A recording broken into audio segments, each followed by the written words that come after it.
ہمارے چینل کو سبسکرائب کریں اور ساتھ موجود بیل کے آئیکن کو دبانا نہ بھولیں۔ بسم اللہ الرحمن الرحیم۔ السلام علیکم ویورز۔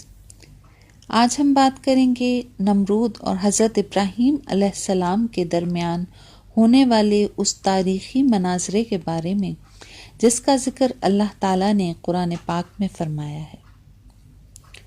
نمرود ایک بہت بڑا بادشاہ تھا جس نے خدائی کا دعویٰ کیا تھا۔ اس نے خوراک کی تمام چیزوں کو اپنی تحویل میں لے لیا تھا۔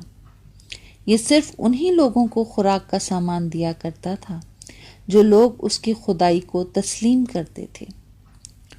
چنانچہ ایک مرتبہ حضرت ابراہیم علیہ السلام اس کے دربار میں غلہ لینے کے لیے تشریف لے گئے تو اس نے کہا کہ پہلے تم مجھ کو اپنا خدا تسلیم کرو، جب ہی میں تم کو غلہ دوں گا۔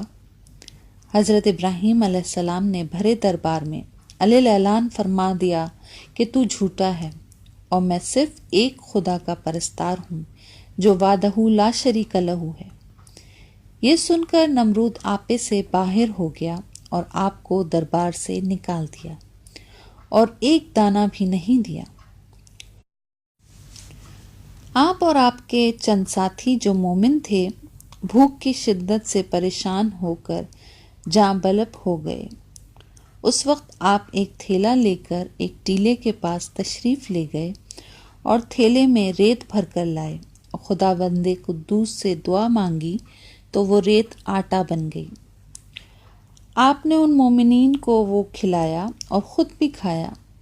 پھر نمرود کی دشمنی اس حد تک بڑھ گئی کہ اس نے آپ کو آگ میں ڈلوا دیا، مگر وہ آگ آپ پر گلزار بن گئی اور آپ سلامتی کے ساتھ اس آگ سے بھی باہر نکل آئے اور نمرود کو جھوٹا کہہ کر خدائے وحدہ لا شریک کی توحید کا چرچا کرنے لگے۔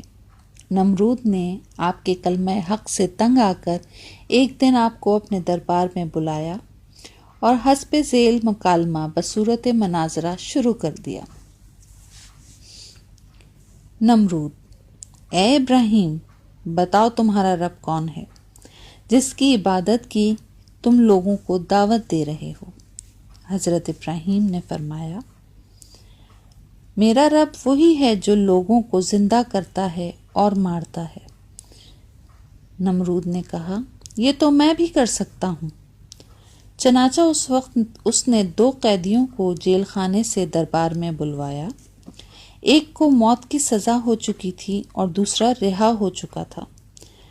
نمرود نے پھانسی پانے والے کو تو چھوڑ دیا اور بے قصور کو پھانسی دے دی اور بولا کہ دیکھ لو، جو مردہ تھا میں نے اس کو زندہ کر دیا اور جو زندہ تھا میں نے اس کو مردہ کر دیا۔ حضرت ابراہیم علیہ السلام نے سمجھ لیا کہ نمرود بالکل احمق ہے جو زندہ کرنے اور مارنے کا یہ مطلب سمجھ بیٹھا ہے۔ اس لیے آپ نے اس کے سامنے ایک دوسری بہت ہی واضح اور روشن دلیل پیش فرمائی۔ چنانچہ آپ نے فرمایا، اے نمرود، میرا رب وہی ہے جو سورج کو پورب سے نکالتا ہے۔ اگر خدا ہے تو ایک دن سورج کو پچھم سے نکال دے۔ حضرت ابراہیم علیہ السلام کی یہ دلیل سن کر نمرود حیران اور پریشان ہو گیا اور کچھ بھی نہ بول سکا۔ اس طرح یہ مناظرہ ختم ہو گیا اور حضرت ابراہیم علیہ السلام اس مناظرے میں فتح مند ہو کر دربار سے باہر تشریف لے آئے اور توحید الہی کا واعظ علیہ اعلان فرمانا شروع کر دیا۔